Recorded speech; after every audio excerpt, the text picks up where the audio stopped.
Welcome everyone to episode 45 of Drum Education Live, and today we have the wonderful Sharon Ransom with us today. Hello. Hi. Hello. Hi. So I think I discovered you, found you online, and I saw this super cool video of you taking over. You just jumped on stage and you were playing along with some other band, and it was amazing, and we'll go into that in a minute. But I would really love to know what age you were when you started drumming and where it all began. Yeah, for sure. So I actually started drumming when I was 12. I was put into piano lessons and absolutely hated it. And I kept on asking my parents for a drum set and they kept on saying no. So then I took my piano keyboard settings and I changed it to the drum set so that I could hit the piano instead. So that's how it started. And my parents would come in and be like, "Are you practicing piano?" And I was like, "No." That's kind of how it happened. And they're like, "All right, you're obviously not interested in piano lessons." And so a family friend of mine actually started showing me some drum beats on the drum set. And I stayed in at recess, every recess when I was in elementary school to practice. And so I was about 12 when I actually started playing the drum set officially, I guess. And then since then, I've been playing for the past 15 years. So I'm 27 now. So yeah, it's Cool. been fun. Awesome. Nice. And when did you become a professional? So I became a professional when I was 18. So I started to not touring, but I played in bands and was starting to get paid for gigs as like a side gig and doing studio work as well around that time.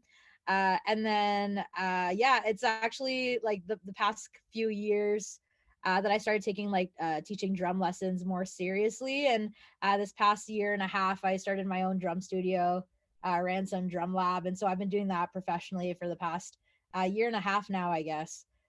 So yeah, it's been a lot of fun. Cool. Amazing.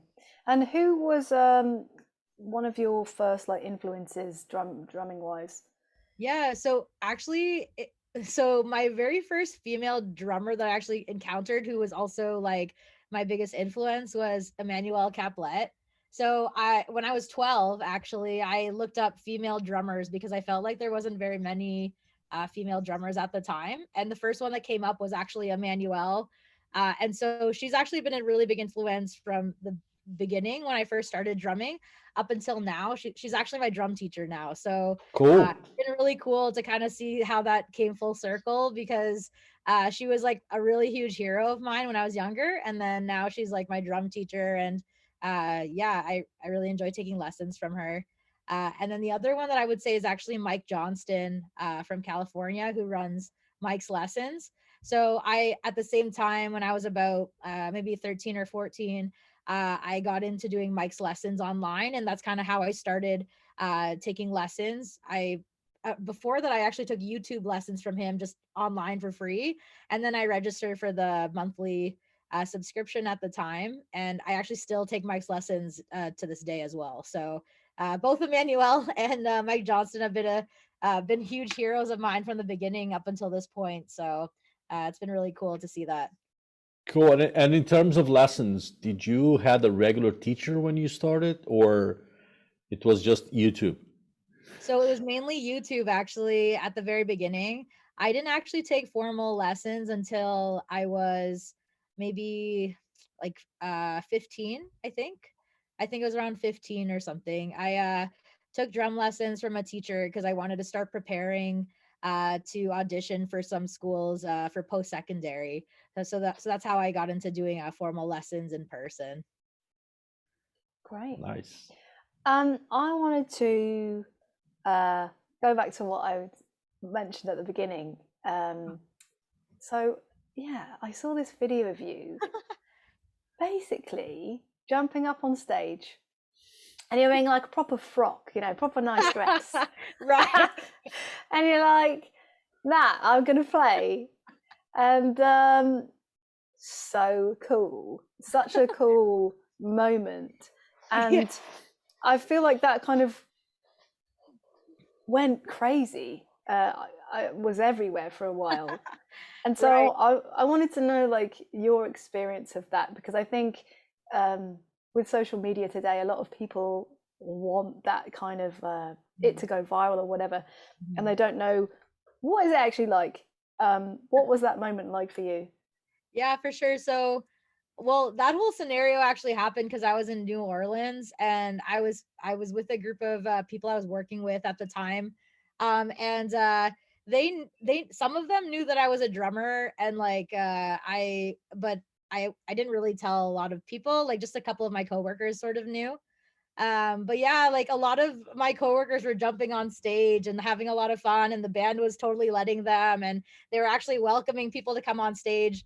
So then I just felt like I had the nerve to just go on stage and start drumming, because like I basically, the guy who was playing the drums, like he let me take some of his drumsticks out of his stick bag and start playing the cymbals along to what he was playing. And so then he was like, "Oh, you actually like have rhythm, like you can play." So then he got off of the drum set while I started to sit and like continue to play some of the toms, and then then I started just doing a drum solo once the band leader saw that I had been playing like for a little while just then. But yeah, so that's kind of what ended up happening, and like that video went viral because a guy from Dan Schinder from Drum Talk TV off of Facebook contacted me because he saw that video and said, "Hey, like he introduced himself and said, we'd like to feature this video. And just wondering if you're okay with that." And at the time, to be honest, I actually thought it was a scam. I didn't know what it was. Like, I was kind of confused what Drum Talk TV was. I'm like, I think they're trying to scam me. I don't know. Anyway, but yeah, but then I found out he was really nice and everything, and he featured the video, and from that point it kind of blew up. A lot of other drummers and musicians saw that video and were trying to find me on Instagram and Facebook. And then yeah, that's just kind of what happened. Like I ended up becoming kind of the girl who played drums in a dress from that point on. And like that makes sense because like a couple of the other videos I've made too with me in a dress playing the drums, it's been kind of the same response on social media. So yeah, it's been kind of funny. I think it's funny. So people don't expect you to play on wearing a dress then. Yeah, I guess so. It's a And you know what? It's really funny. I don't wear dresses often. But the times that I have worn a dress, I've been playing the drums. So it's just funny to me how that's worked. Cool. Yeah. And you said it's been a year and a half now that you started your own studio, teaching studio. Uh, how did it happen? Why have you decided to start it? Yeah, so I'd always dreamt of starting my own drum studio. That's always been a dream of mine to do, but I don't know. I kind of didn't think it would be possible because I had a lot of people telling me that it would just be more of a part-time type of thing. And actually for about 10 11 years of my teaching, that is actually what it was. Like I just taught lessons on the side. I would work like a different job, and then people would ask me to teach drum lessons to their kid, but it wouldn't be that many students.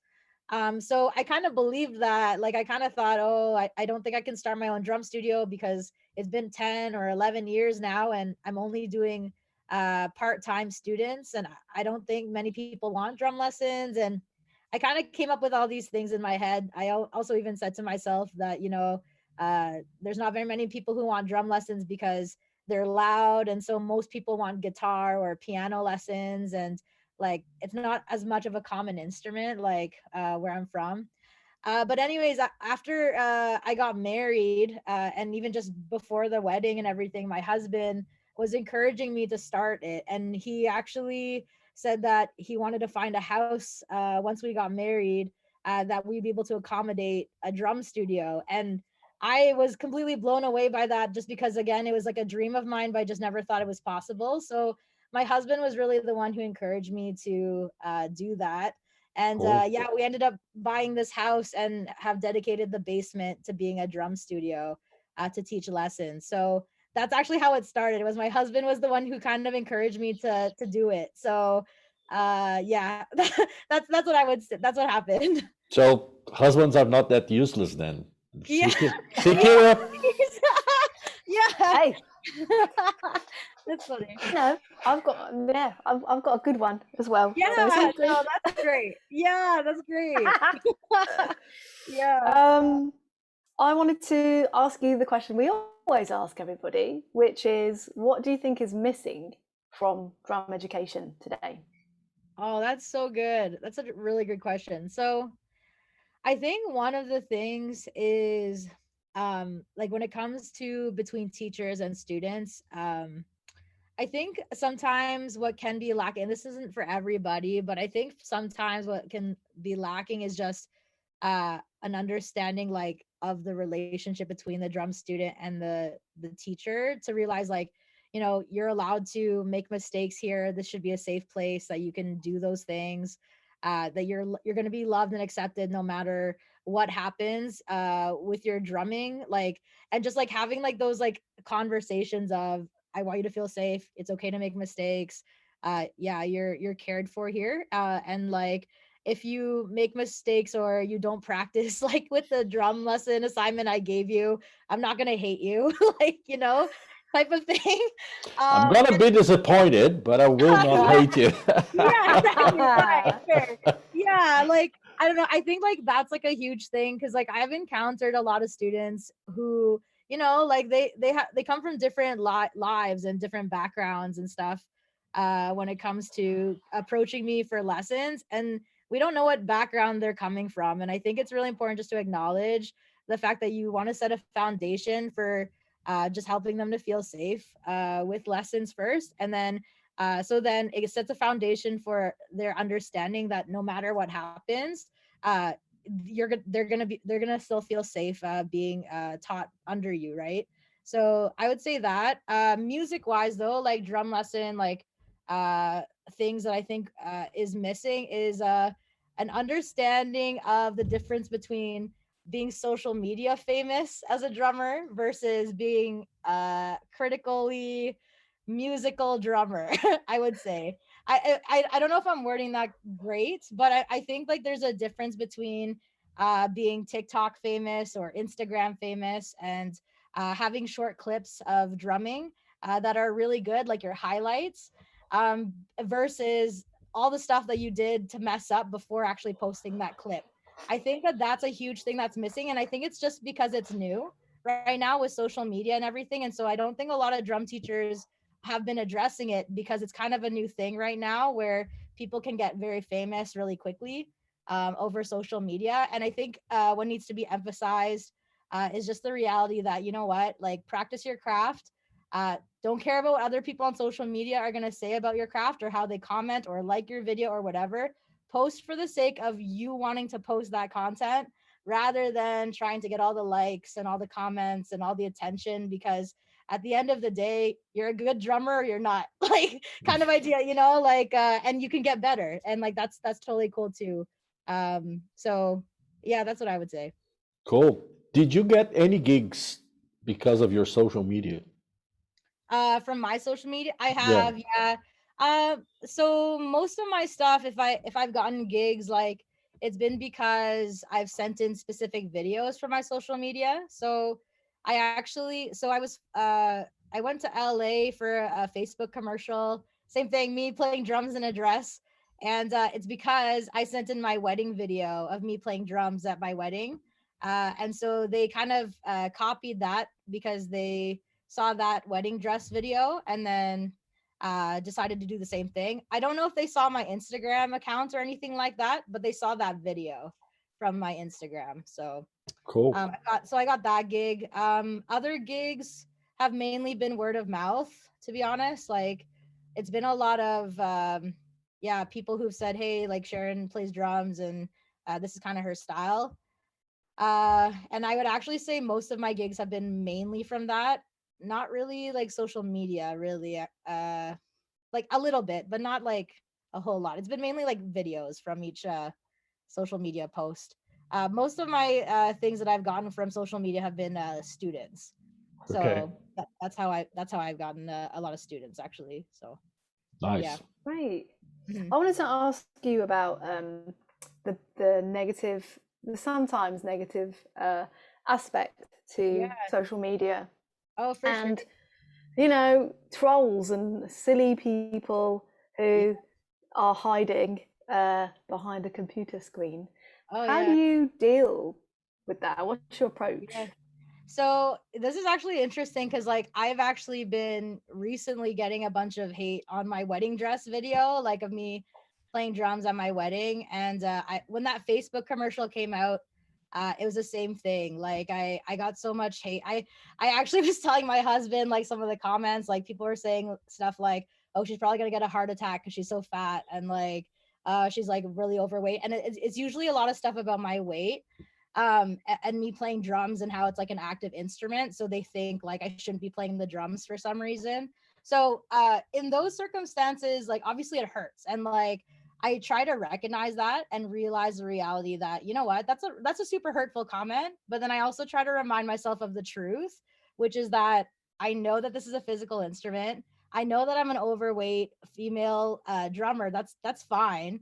But I also know like my own like limits, and I also know like how I've been dealing with my physical health and everything, just personally speaking, and I know that I'm trying my best. And so those are the things that I just try to remind myself of truth about. There's been a lot of times where I've been very tempted to like comment back and say, "You suck," like whatever, you know? I mean, like, you know, but like at the same time, like, what am I doing if I do that? Like, the reality is, if I comment back that kind of thing, I'm fueling their anger, and I don't know what they're going through either. Like, they're probably lashing out on me on behind a computer because of stuff that's going on in their own lives.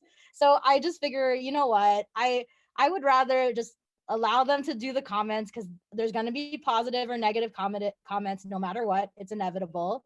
But I have control over my attitude as to what I do with it. And so my attitude towards it is that I actually don't have my notifications on, like on social media, like on YouTube or anything like that. I have them off, so I don't read the comments. And then if I periodically do come across a comment that is something like that, what I do is I actually just ignore it for the most part, and just recognize like how I feel, and repeat truth to myself about the situation. So that's how I go about it anyways. That's That's great. such a great attitude, and you know, and there is always like the block. Oh Block yeah. 'em. Yeah. Oh yeah, for sure. Yeah, well, I guess like people will DM me too, right? Like I've had people like send direct messages on Instagram, and that's typically what I'll do is I'll just delete and block as well. I just don't respond. Yeah. Yeah, and so, and then basically what I do is that instead of like directly addressing it like that and like being mad at the person or anything, I just enforce like positive social media posts on my page, and just say, this is who I am, like this is what I stand for. And like anybody else who like has anything else to say about it, I'm like, you're allowed to have your own opinion, but when it becomes like offensive to the point where you're trying to like directly hurt me or anyone else on my page, then I will block that person. So Right on. Yeah, but I think it shows a lot more that the person has a problem than anything else, you know, because why would anybody make a negative comment about anything? You know, if I see a drum video where I think the drummer is not very good, I'm not gonna say, "Hey, you suck." I yeah, just exactly. I just go to the next one. Yeah, for sure. Yeah. Yeah, I know. And so that's something too that I find interesting. It's like the reality that these people have to say something, like it kind of makes me question, okay, there's definitely things going on in their own lives. There's obviously things that I don't know about, and you know, they're probably going through a bunch of stuff as well, because there has to be a reason that they had to feel the need to even say anything. Like so I kind of go about it that way, and I think for me too, when I go about it with that approach, it actually changes my perspective and my attitude about that person too. Like it makes me feel kind of more compassion and care towards that person instead. And like I feel I'm sorry. Like I'm sorry that you feel like horrible right now in your like in your season of life. So yeah, I don't know. That's just kind of how I go about it. But yeah. Nice. I wanted to ask about what music you're into, and I know obviously with COVID and stuff, not many people are playing any gigs. But if you plan to, who with? I just kind of want to know a bit more about your personal musical, musings. Yeah, for sure. The bands that I'm into, like I really like Paramore and I really like Bruno Mars. He's like one of my favorites. I just like how groovy his music is actually, and his voice is incredible. I really enjoy listening to Mariana's Trench, and yeah, I actually really like just top 40 stuff too. Like pop, yeah, like top 40 pop stuff as well. Yeah, and then in terms of bands and things that I have, I'm actually part of a wedding company called DCF Weddings. So I actually am a drummer mainly for that wedding company, and so we do weddings through the summer. This past year, obviously because of COVID, we only had like one or two that actually allowed us to play for their weddings, but we've pushed a lot of them, or the weddings have pushed a lot to this coming year in 2021. So we're hoping to be able to have the opportunity to get back into doing wedding gigs. But that's actually my main job besides teaching drum lessons. So that's what I do. And then I'll do side things like if people need like drumming recordings or anything like that for like albums or anything like that. I kind of do that on the side, but very little. So yeah. Can you record from your studio, or is just a teaching studio? Yeah, I can record from it. We use Studio One and we have like the drum mic set up and everything too. So my husband is actually more of the recording guy, so he does that for me. Nice. Yeah. And Cool. and has COVID affected your teaching? Because your studio is quite new, so Yeah, for sure. So it actually did, but it actually affected in a really positive way. I've actually been able to teach full time now with COVID because of the virtual lessons aspect, which really surprised me because I never really thought that would be an option again. Like I really thought it would all be in person always, but yeah, because of virtual lessons, 2/3 of my student roster is actually online. So COVID actually allowed for that, especially since a lot of students didn't have extracurricular activities. Parents, I think, were finding ways to put their kids into stuff that would be extra and different than schooling. And so I found a lot of students ask for drum lessons this year. So yeah, so that it actually did affect it in a really good way though. cool, So yeah. Great. nice. I saw a clip of you it was ages ago. I sound like a stalker. I'm not, but I enjoy your Instagram. Kira, everyone is a stalker on the internet. That's so I funny. know, I know. It's a really good way though. I saw a video of you teaching a really young student. I can't remember, like preschool kind of thing. Yeah. And I just wonder if you can go into your approach, like if you have like a different way of doing it and getting them to learn rhythm in a easy, fun way. Yeah, for sure. So so my sister-in-law is actually a preschool teacher. That's what she mainly does in Toronto. And so she teaches kids who are between 3 and 4 of age, and her main thing is teaching them in person, but then because of this past year, she's had to adapt and teach over Zoom. So that was quite a challenge, but because of her, I've been able to come up with some resources where I've been able to combine some preschool teaching that she does with my drum teaching lessons and have come up with kind of my own way of doing that. Um, yeah. So, okay. So one of the things that I like to do is obviously at that age, they are learning colors and shapes, or they've already know them and are getting familiar with numbers and things like that. And so one of the things that I like to do is actually take electric tape or colored tape, and I'll put pieces of tape on the drum set, like purple on the snare, green on the tom, yellow on the hi-hat, etc. And then what I'll do is I'll take the same colored Lego pieces, and then I'll put them on the music stand. So for example, like I'll have yellow, red, and then blue. So then they'll have to hit the hi-hat, snare, and then the kick drum, for example. Or I'll like do different patterns, and then I'll also make sure to get them engaged so then they can come up and make their own patterns as well. So it feels like they're making their own drum beat. So even within that exercise by itself, I'm showing them a very basic example of reading music, but from colored perspectives, as well as getting them to be creative and write their own music. So at a young age, I'm kind of showing those basics and giving them just at a preschool level on how to do that. And I find they really enjoy that because then they feel like they're getting involved in creating as well as being able to play as well.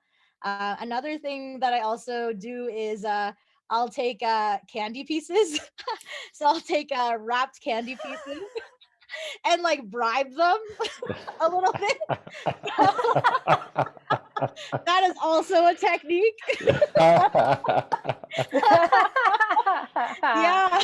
So I'll do stuff like, I don't know, like I do stuff like that, or I try to make it as fun as possible. I also have costumes, like an egg costume and a ketchup costume, and just really random stuff here, so that if I find that they're like dozing off and they're so bored, I'm like, wait, and then I go and change it to an egg costume, and I'm like, I'm an egg, and then it throws them off and they think it's hilarious.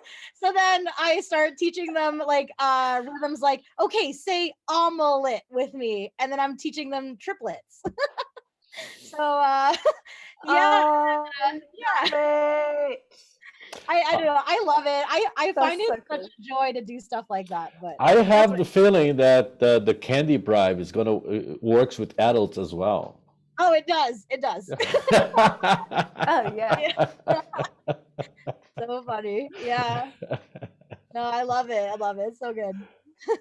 Are you a big practicer? I mean, obviously, if you're having lessons with Johnston and Emmanuel, Yeah. you got to do some stuff for them. But do you have things? You know, are you kind of quite a motivated person in terms of, oh, I've got to practice every day? Where are you at with all of that stuff? Yeah. Okay, so I'm kind of in the middle a little bit. Like, I actually get a lot of students who ask me this too, because they're like, wait, do you practice? And I'm like, I do practice, but it's kind of, it's not like consistently 30 minutes a day. Like I don't practice like that. So for me, like I'm a huge night owl. So I'll practice like one night from maybe like 11 until 4 a.m. or something. Like it'll be like a stretch of 5 hours, and then for like a week I won't practice. Or maybe like another time, and also the reason I do that too is because my husband works nights. He works shift work. So he'll work until 4 a.m. And so then I'm bored. So then I just practice until 4 a.m. So I'm like, what am I going to do? So yeah, so then I just practice. Or other weeks, what I'll do is I'll practice for 20 minutes in the morning and then maybe 20 minutes in the evening.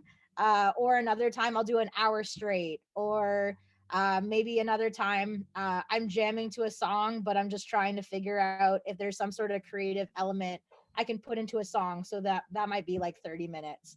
So I like, the other thing too is like, not just am I kind of not consistently the same thing every day. I just need like I'm such a short attention span person. I just need to like do something different each time to make it a little bit different and more interesting for myself. So that's also why I make things different whenever I practice, just because I find otherwise, if I don't, then I just become really bored practicing the same thing. Now obviously there are things that I need to practice that I don't like. I think that's everybody. But I also make sure to do those things as well, even at as short bursts, like 15 minutes and then 15 minutes in the middle of the day, 15 minutes at night. Then I've got 45 minutes that I've worked on it, right? So that's kind of how I go about that with practicing. Awesome. Yeah. Cool. Nice. And is this the kind of I know for children it doesn't work like that, but would be this the kind of thing you tell your students, like, you know, practice a little bit in the morning, a little bit in the afternoon, a little bit at night? Yeah, so depending on the student and like depending on their age as well and skill level, I actually tend to suggest different things. So for younger students, just because they're still developing routine and like understanding, okay, like this is something that we're gonna do for 5 minutes, then 5 minutes, then 5 minutes. I try to get them to do that. So like I'll say, okay, we're gonna practice 15 minutes a day, but you're going to do 5 minutes on this thing and then 5 minutes on this and then 5 minutes on this. So then they understand that, okay, we're going to do this, then this, then this, and can look forward to what's happening and then plan out that that's their 15-minute block of practice time. But for like someone, like let's say I was teaching someone who is in their 40s or something, who I'm like, okay, like we need to like work on like practicing and stuff, and they're like feeling like they're not motivated to practice. For them, what I do is like I would say, okay, let's figure out like what times make sense like to practice, and we can be flexible with our schedule and stuff. And then I basically just give them assignments and say, it's your duty to figure out what times of the day to practice these things, but the main goal is to work on these assignments for the week. So that's how I go about it with older students. Yeah, so And there's always candy. yes, exactly. Yeah, exactly. Yeah, so I don't know, like I kind of do it just differently, just depending on like the age group and everything. Another thing too that I do is I have something called lab dollars here. So every week, and it's just for a certain range of students. It's from ages 6 to age 12. What I do for those students is I say, if you practice these assignments in the week and you show me at next week's lesson that you practice these things, then you get 5 lab dollars. And so what that does is that it's like money in Ransom in the drum lab here. And if they get a certain amount of money, they can win a t-shirt or a bag, or like a gift card draw as well. Okay. That's another way that I do it with that range of students. So yeah, so again, like that's another different way I get the students to practice. Yeah, but I try to come up with different ways, basically. Cool. Nice. Yeah. What are your goals in life? Like looking ahead for this year, next year, what are you up to? What do you want to happen? Yeah, for sure. So, well, a couple things. Like, my ultimate goal would be to be able to tour and do drum clinics. Like, I love teaching and just doing music education and drumming education. So those are my main things that I actually want to do, is just be able to do that, like around the world. The other thing too is I would love to be able to like just continue the Ransom Drum Lab and like expand it. So my husband actually is a guitarist and he also does audio recording, like production. And so we've actually been working together on coming up with a plan to do band sessions here. We're doing a little bit of that right now, but we're hoping to grow that where we can actually move out of our house and then go to a external studio so that we can teach students to play in bands and like mini groups together and perform. So that's kind of our like 10-year plan a little bit together. Right now though, we are starting with we're doing the drum lessons and everything, and he's actually upstairs right now teaching bass guitar lessons to a student, and yeah, we're hoping to kind of combine that together. So Cool. That's lovely. It is great. Yeah. That's a good thing of being somebody so young being interviewed. You know, what's your plan for the next 10 years? Expand my business. In my case, it's just retire. yeah. No. You're never going to stop drumming. Who are you kidding? I'm just kidding. I have to joke. I got to a certain age where that's the only thing I you always have. have to joke. Jokes. You got to say about your age. I know. Oh, what would you say to your younger self? Oh, wow, that's a good question. I think I would say to my younger self to not be discouraged by the trolls and the haters of social media or even in person when it comes to wanting to figure out doing a drum studio or anything. music related. I think at a younger age, I kind of had this thought that, yeah, drum lessons would always be a side thing that I would do rather than a main thing. And that was pretty upsetting to myself because I always had dreamt of doing a drum studio. But yeah, I probably would have just told myself to continue to keep practicing and learn from mistakes whenever it comes to teaching or administrative work or practicing myself, and just continue to be gracious to myself, to allow myself to make mistakes because that helps to keep on growing. And as cheesy as it sounds, that's just the reality of it, that we're just going to continue to make mistakes, and that's okay. We've learned from them and then move forward. Cool. I will expand a little bit on that. It's like, have you had this kind of a conversation with a student that was a little bit discouraged? Oh, for sure. Yeah. I've actually found it really cool to see that sometimes, even in my lesson times, in maybe 5 or 10 minutes, where in one lesson, maybe that, a student will just kind of express to me how they feel discouraged, or they don't want to practice, or they don't feel motivated to play drums anymore or anything. And I'll kind of dig in a little bit and just ask them the questions as to, okay, have other people been saying stuff to you?